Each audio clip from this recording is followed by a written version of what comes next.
Okay, here this is a standard wheel, front wheel, don't have a bearing, you see. And what you should do with a standard normal 110 scale RC drift, actually RC touring car, what you should have a axle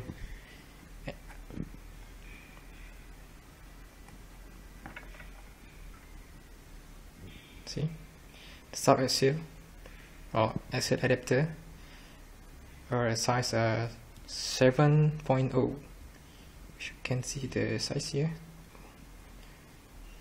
7.0 size. Units 2 piece. Then you put it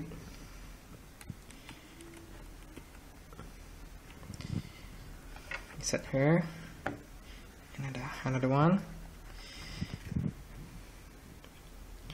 You should glue the axle sub adapter to the wheel first for stronger grip. Then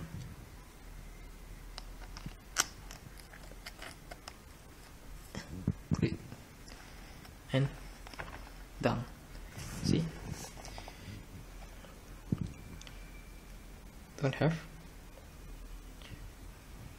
a gap. You can see from here.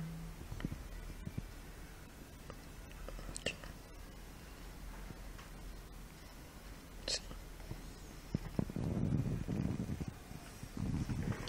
And then this is the rear wheel. Should be no problem because the axle adapter is same. It's a standard normal RC car. Then you should add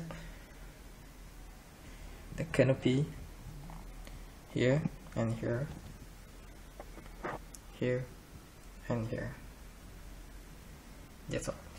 Then you can convert to RC drift car.